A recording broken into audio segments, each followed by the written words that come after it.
Let me tell you something, ho. Your name is Janelle Campbell. You old ass prostitute, stripper ass bitch, okay? Now that's a word from Sister Sierra from Down to the Glam Shop to Miss Pooh, honey. Or should we just call her Janelle Campbell, who ain't married? Her marriage license has a license. What's up, everybody? This is your girl, Miss Sophia the Diva. I do apologize for the delay in getting this reunion review to you. If I could tell y'all the hell my life has been this past week, you just would not believe it. But I am back on my feet, and I'm determined that I'm not going to allow anyone to kill my spirit and get under my skin again. But either way, I'll probably talk a little bit about that on the Diva Disturbed. But we're going to get into these disturbing events, these preposterous shenanigans of Love and Hip Hop Atlanta Part 1 of the Season 8 reunion. Now, at the top of the reunion, we had a word from Sister Spice. Okay, she said, I am not going to fight. And as soon as we get well into the reunion, what do we see Sister Spice doing? She is taking off shoes and running across the room like Sonic the Hedgehog with that blue hair on. Okay? I was like, what the? You just said at the top of the episode you weren't going to fight, Spice. What are you doing? Where are you going? What are you doing? So we get into Jock and Kenya. Let me say a word about Sister Kendra Robinson. Jock and Kendra. I call it Kenya. Lord help. That's for another reality show. But I did not like Kendra's reunion look. She is a beautiful, dark-skinned, brown-skinned woman. Dark brown. I'll call her dark brown. She's not dark, but she's a dark brown woman. Beautiful. And they put this orange, burnt orange, sienna brown, whatever you want to call it, look on her. She had all this glitter all over her face. Sis, that wasn't the look for you. You are beautiful, and I think that, a different look would have worked for you because it kind of washed you out. But, she was on point. She was being very lawyerly in answering and asking questions on Jock's behalf. I was like, did y'all agree that you would do all the talking? Jock decides to have a campaign and see if anyone in Atlanta would vote for him. Now, let me say this. If Jock is intending to make Atlanta better, I'm all for it because apparently what's going on now ain't working. Y'all need to get these goddamn potholes fixed. Whenever I head over to in Atlanta, sometimes, damn, the roads, really? Like, come on now. Fix that. Jock fix some potholes if you run. So Nina Parker, once again, is hosting. Some people I see keep saying that she's boring. And I like Nina Parker because you need a calm person who will sit there and calmly keep these boisterous people together. Because when Nina was asking about the fact that Kendra got a ring from Jock, and then you have Karlie Red all over in the court. Yes, bitch, you got a ring. And I was like, what drugs are you on to help keep you somewhat sane? Because that's some shit. Like, you on a drug trip, Karlie. Like, we know your life is stressed out, girl, over the bayous and waves of Arkansas Mo, but goddamn, calm the fuck down. We learned that nothing transpired between Jock and Karlie. They both denied all of this, right? But I still feel like Jock was inappropriate on several occasions. In fact, Pooh even said that she felt like he was inappropriate when they were in the Cayman Islands and he was pouring that water down her butt. But I was like, you didn't think it was that disrespectful to the point to where you did not stop him. But she did apologize to Kendra for that. A lot of people don't like Pooh, but I will say this. Pooh's reunion look was good, but in the previews, I'm going to tell you something, Pooh. I know this was your first reunion. This is your dream to be live and in charge on TV. You need to bobby pin, glue down something that wig. Because in the previews we saw, I don't know what the hell you said to Sister Kara King, honey, but baby, she snatched that wig. But let's keep going in order of all the issues that came up. And since it's been a while, I'm going off my Twitter notes, and it's been a minute since I watched this. So yes, Pooh also started commenting, because every time Pooh would talk, Karlie would start cacaing. And I was like, who is that doing all that squawking? And of course, I don't know why. It never dawned on me that it was Karlie, the bird, the bird is bird, flamingo butt. So She told Karlie, she was like, yeah, just like that cream cheese, that you had coming out of your cooch like Jocksy. And I was like, yeah, Jock did say that one time that she had cream cheese coming out of her cooch. And Pooh must have liked the tangy taste, the zesty taste of the cream cheese. Because for whatever reason, this whole season, Pooh could not let Karlie go. It was like, oh, Karlie this, Karlie that. Girl, can we find something else to talk about? I mean, besides Karlie, was it that good? It had to have been that good. Karlie, you got some good stuff. Tangy and all, creamy. And the whole time, Nina Parker is sitting there like, oh my God, I need for y'all just to bring it on down. Let's get that Cynthia Bailey. Bring it on down, okay? Karlie said something, and y'all correct me if I misheard this, but she said that if Karlie do want Jock again, Kendra knows what time it is. And Kendra was just like, no, I don't know what time it is. And pull up, ho, I'm going to go upside your head with a Martindale Hubble. Either way, when Pooh was talking, Karlie started squawking like she's like, ah! And I was like, what the fuck is that? And why is she making those sounds? Pooh was talking about how her relationship with Karlie and Jock were when Jock and Karlie were together. She was like, yeah, we be down to the studio and we would get together with Jock and Karlie when Karlie was on his dick. I was like, basically, Karlie was giving head. When Karlie was on his eggplant, I should say. And Karlie was giving him fellatio inside the studio. Yes. Okay, everybody with me? I was like, now what exactly does it mean when y'all getting together? Y'all have a quad going on here? I mean, I don't know. It didn't sound good. And I was like, oh shit, this don't sound good at all. I love the fact that whenever Karlie would get to squawking at Pooh, Pooh would call her jealousy. And the sad part about it is that based upon Karlie's behavior, I get a sense there is a tinge of jealousy by the fact that Kendra got the ring and she didn't, because honestly, I think that Karlie really is in love with Jock and doesn't want to see him with anyone else other than her, and she's just settling for Arkansas Mo. I could be wrong, but y'all comment down below. Let me know what y'all think. Sierra, I know you ride for Karlie, but girl, let's not catch a case. She was getting ready to jump Pooh. I was like, don't let Missy Marvin get you catch a case. Girl, that's what I call Karlie sometimes, Missy Marvin. And what I also want to know, Mona Scott, perhaps if you ever should watch my poor little YouTube videos that I do about your shows randomly, will Jock and Kendra be getting a wedding special? I sense that should be coming. There was talk about Stevie J being in love and with Faith Evans and whether that was appropriate because, you know, him and Biggie were friends. I was like, Biggie been dead for decades. And plus him and Faith were in complete and total breakdown, on the verge of divorce because Biggie was messing around and gallivanting around with Lil' Kim, Charlie Baltimore, and there's another one. I think he had like 3 side pieces before, you know, he died. And at that time, Faith was pregnant with his son. But I think Faith was like, fuck this shit, I'm out. I can't do this. So let that man rest in peace. Let Stevie and Faith have the happiness that they deserve. Stevie J goes in about Mimi and Ty's relationship and how he's more stable than she is. And like, Mimi was like, but Ty and I have been together for 3 years. I was like, wow, it's been 3 years.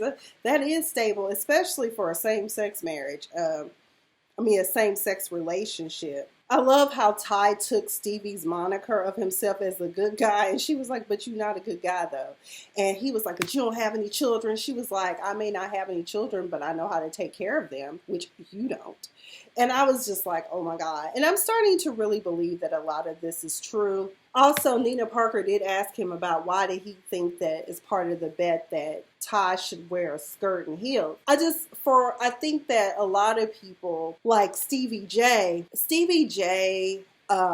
the mindset that a lady should look like a lady, number one. He's also sexist. He also doesn't like the fact that he's not part of the threesome, I don't know, but I keep trying to come up with what the word is, but let's just say that because of Stevie J's upbringing, I theorize that even though he's out here being a whoremonger, if you think about it, when he was out in the streets, like fucking everybody, sharing beefcake with everybody.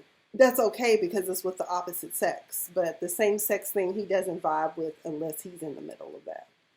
If y'all can understand it. And I also think that he thinks that women should dress like women, or what is the traditional societal standard, because as you know, we're going through a revolution where everyone wants to be they and them, or he wants to be she, or she wants to be he. It just all depends on how you want to identify. Do you, boo-boo, who cares? Because as for me, I am a lady, born and raised in Mississippi and Texas. Yes.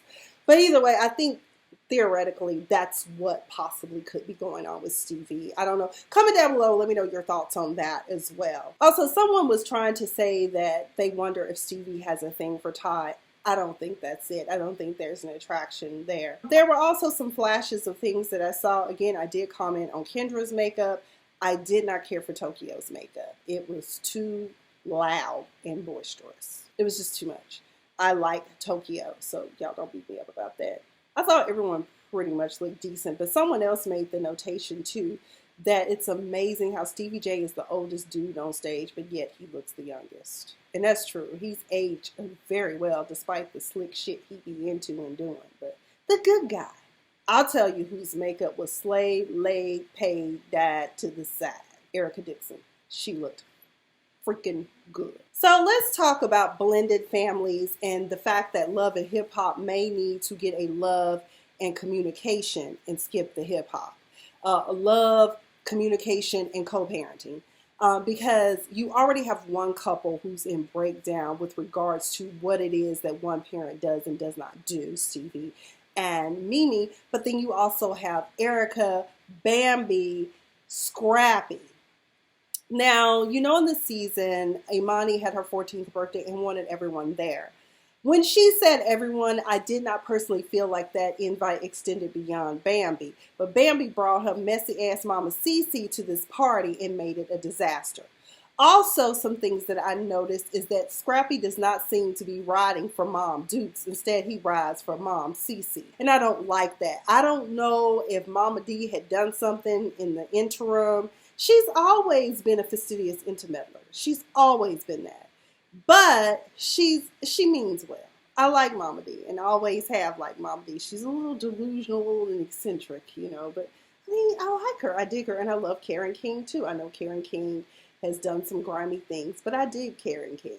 But Bambi's mama was out of order for confronting Erica's mother. That's Imani's grandmother. And then I saw on somebody's blog, I didn't watch it, but it would appear that also at this party that Bambi's mom tried to get into it with not only Erica's mom, but Imani as well. But Cece just been out of order ever since she hit the scene because she was disrespectful in Mama D's house this season. Mama D put her out and put it down to the Motel 6 where they leave the lights on for you, boo.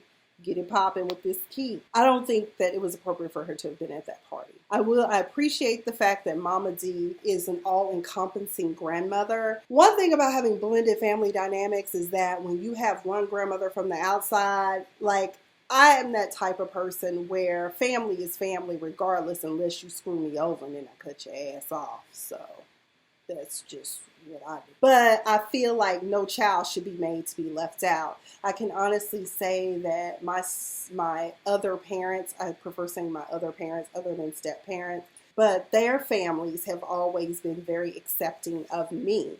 You know, because it's awkward as a child when you're coming into a situation. So Mama D, when she was talking about Erica, she was saying that, you know, those are her grandbabies too, the twins that Erica just had. She also paid homage to Bambi by telling her that this is a strong black woman here. She is doing the thing for her to be pregnant while her husband almost died in this car crash. You know, because Scrappy almost lost his life. That's why I was so disappointed in how Scrappy was acting on stage. Now, there was a lot of cognitive dissonance between them about child support and, you know, about Erica and Bambi not wanting to cross paths. Now, here is where a lot of people were like split. When Bambi made the comment about Erica sending text messages to Scrappy, when she sends them, she's sending them to us.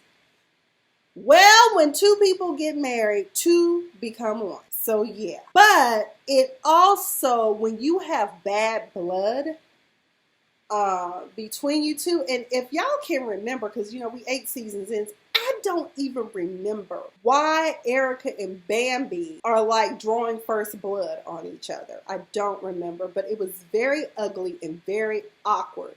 Scrappy was complaining about the fact that they have such a communication breakdown until he had to come on stage to see her in person to get a yes on visitation and things like that with his own daughter. There was also talk about him being behind on child support, and Scrappy had a stank look on his face when Mama D was saying that Erica's daughters were also her granddaughters. It was just really ugly. There's just really a lack of support and co-parenting and communication in these relationship dynamics. And it's disturbing, quite frankly. And he was like telling the audience that Erica is a basic baby mama with regards to the communication, the texting, and the child support and all this stuff. I think what he should have said, because I'm like, that really belittled her, and you didn't have to say that about your child's mother. How about, Scrappy, you not say that out loud and on TV for all the world to see and for all the blogs to repost and comment on, because you have a 14-year-old daughter that is very well aware of what is going on. And that's probably why she asked for her birthday if everyone could come and basically get along. And I just think that it's most unfortunate. I think that y'all need to seriously think about going to see Dr. Ken, Dr. Sherry, somebody, and have some family counseling. Mona, here's a show idea for you. Why don't you get Love and Hip Hop Goes to Therapy? Okay, because some of these people need this. Okay, because the parenting skills, as I've said before, it's just like, what the hell is going on? In addition, let's move on and talk about Karlie Redd. First of all, why was Karlie sitting there when they were talking about her emotion? I was like, is he beating you? And every time you see him or think about him, your ass got to go into fitters and convulsions? Like, what is really going on, Karlie? Now, as anyone knows who has followed me over the years of me talking about Love and Hip Hop Atlanta, you know that I do not care for Karlie Redd because I do not like people that are intermeddlers like Karlie. She's messy. And she does it for her own gratification, and maybe because she wants to be accepted, and she figures if she tells everyone's secrets to everyone, everyone will be her friend. That's my analysis of Miss Karlie Redd. But the whole time when they were showing stuff about Arkansas Mo, she was just shaking and shit. And I was like, what is that all about? Like, what is going on, Karlie? And what I wanted to know, which of course did not happen, I was like, why is Arkansas Mo not present and accounted for here? Now, you know, Karlie said at the end of the season that they were still going to go through the IVF treatment. And here on the reunion, she said that they are respecting their engagement. What the fuck does that mean? So y'all together, but just kind of trying to work out your issues. Also, I am still unclear, and can somebody please clear it up? Does Mo have a baby that is like under the age of 2, or does he have a child that he discovered 20 years later is his son? I was confused by that. They have not managed to clear that up for me. But of course, Arkansas Mo didn't show. And then Nina gonna defer to relationship expert Rashida Frost. Like, why would we talk to Rashida about any type of relationship? But I will say this, because people quick to judge people who have had a shitty relationship. Well, guess what? Every shitty relationship you have should teach you something. Okay? It should teach you to be able to counsel others. Okay? Just like when I saw something, and y'all, I'm going off on a tangent real quick, but I'm going to come right back. Somebody was saying how you shouldn't take the advice of women that don't have men. They probably know a thing or two about why the man left, so they can advise you on what you might want to do. Do the opposite of what I did, and maybe he might stay. But unfortunately, ladies, I'm here to tell you, no matter how good you are to a man, you've seen it with Leela Rashawn, I've seen it in my relationship dynamics. Sometimes they just don't want you, and you have to let that shit go. It will hurt, but you have to let that shit go, okay? And I think when Karlie said shit about she needs to learn how to be a wife and all this stuff, I'm like, why would you have to learn how to be a wife? How about you just learn how to be respectful of one another? Ain't no way no grown-ass man should be telling a grown-ass woman what her curfew is. Now, I can understand if this is an every night thing, but Karlie is in the entertainment industry, and he should respect the fact that sometimes her coin is dependent on staying out past 2 o'clock because you get paid to make these club appearances, right? But I also noticed that Karlie was very defensive and being very insensitive to the friends that support her. Like Mimi tried to chime in at one point. She was like, I know you ain't trying to talk because you and Ty done had something. We've seen her and Ty have relationship dynamic issues. But I do believe that the fact that Ty is traveling a lot more kind of makes the relationship work better for Mimi now. But right now, Karlie, we're talking about you. Because she said something about Ty keeps you on a short leash. But I'm like, Mo has you on a short leash. Like, yank the chain. I really feel like the reason why Karlie and so many women in her age category do this is because they feel like they're getting older and they kind of have to settle, and this might potentially be the best she could do. Because we've seen Karlie have some very dysfunctional relationships, breakups, makeups, and engagements, and it's just really rather sad to watch. But my thing is, if Karlie was not so messy and acted like a mature adult, her relationships might be okay. That's all I'm saying. And like I said, I don't care for Karlie, but I don't want anyone to be in an abusive relationship. No woman should be mentally, physically, emotionally, financially abused.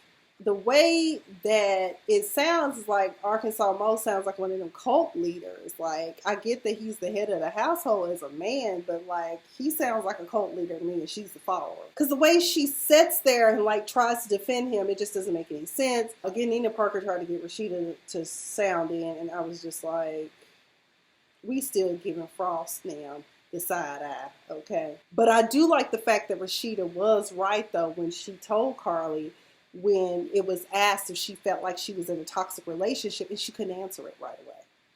She knows she's in a toxic relationship, but saying that it is that will make it so, and she doesn't want it to be so. That's the bottom line.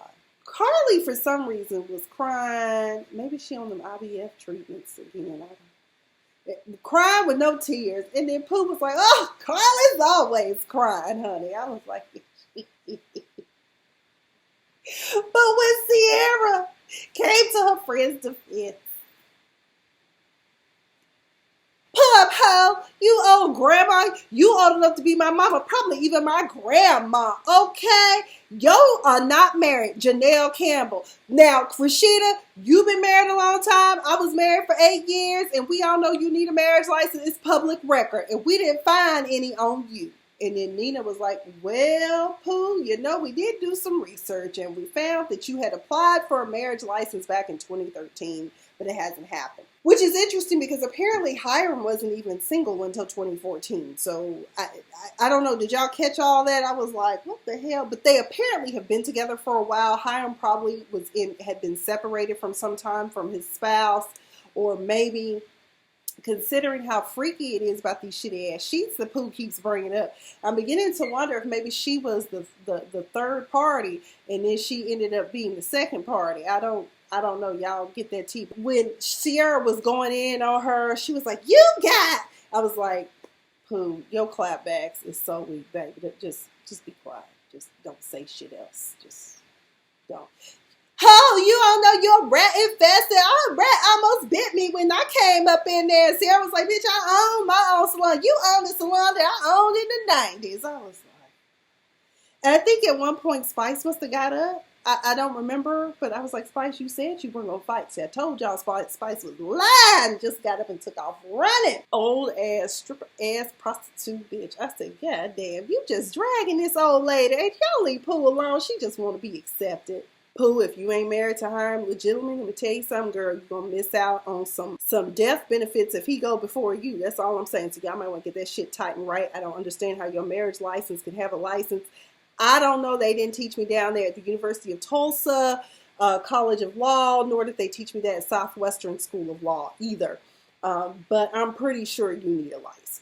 Okay, and I do know for sure that maybe if they got married in Arkansas, that is one state I know for sure that does not publish your marital records. So does the state of California. You can have a secret wedding and no one ever know it. You can secretly get married. So Karlie is once again crying again while all this chaos is going on. And I want to know what was up with the unit on her head too. I just, some people probably would talk about this unit I got on. I need to do the the part. I need to go in and pluck it. I just pulled this out of bag. I didn't even know I still had a brand new wigs. Y'all know I got a gang of wigs. I got a different look all the time. I'm every woman. It's all in me. Anything you want done, baby, I do it naturally. Oh, okay, I'm gonna stop. Y'all know I can't sing, okay? But I just love to. Who wanna go karaoke with Diva? We should have a karaoke night with Diva. That's what we should do. We should do that. Comment down below if you live in Atlanta and would love to go to karaoke with Diva. We get to this lie detector test, the shitty sheets, the $750 sheets. Yes, people, there are sheets out there. When you get to the 1,200, 1,500 thread count, yes, I sleep on 600, 800. Yeah, 600, 700, 800. Those are the counts I have, but I got a good deal of a steal at HopeLook.com as well as Macy's. So y'all can't sleep on luxury. Let me tell you, it's a difference between 200 and 400. Let me tell y'all that is a difference. You can feel it when you sleep on that 600. Yes, honey. But either way, Karlie taking this lie. Did you defecate on the sheets? No. I was like, this heifer done had Xanax. How many has she taken? And is it a thumbtack inside of a shoe? Because that's one of the ways you can pass your lie detector test.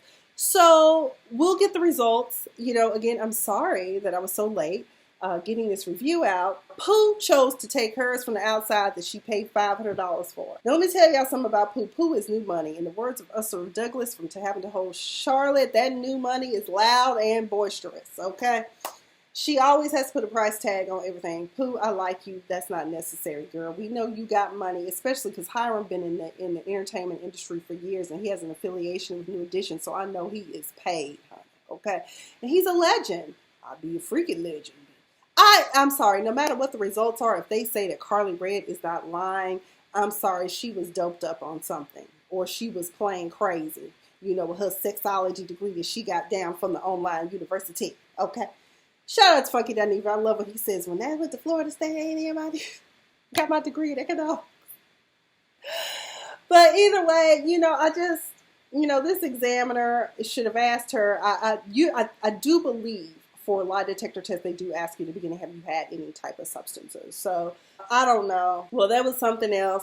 Lie detector tests can be faked, and that is one of the main reasons why they are not considered a reliable piece of evidence that can be entered into a court of law as part of your defense material. Now, I think I'll have to research it, but if I recall from criminal procedure, there's a way for you to bring it in to discuss a person's character of some sort. Some kind of way you can talk about it, but it's not evidence, okay, and there's a difference. But that's all I've got for Love and Hip Hop Atlanta. I will see you all later tonight. Y'all know I'm always live tweeting under @AfiaTheDiva on Twitter, because it's therapeutic for me. And with the week that I've had, I'm gonna be drinking my Jenny's Frosé with the pink Moscato. Jenny's Frosé is a sorbet ice cream, of course, whatever you want to call it. Jenny's, Jeni. Frosé is her best shit, and you can put it in some sparkling wine or Moscato, and it's either way, that's all I've got. I've been Miss Sophia the Diva. Be sure to catch me tomorrow night with the Diva Disturbed, where my guest will be Robin Yvette. She is a life coach, she's an actress, and she is a wealth builder. She has a course that can help you learn how to build your wealth through life insurance. Building wealth while living. But that's all I've got. I've been Miss Sophia the Diva. Chin up, buttercups. The sun will come out again. Yes, and stay fabulous.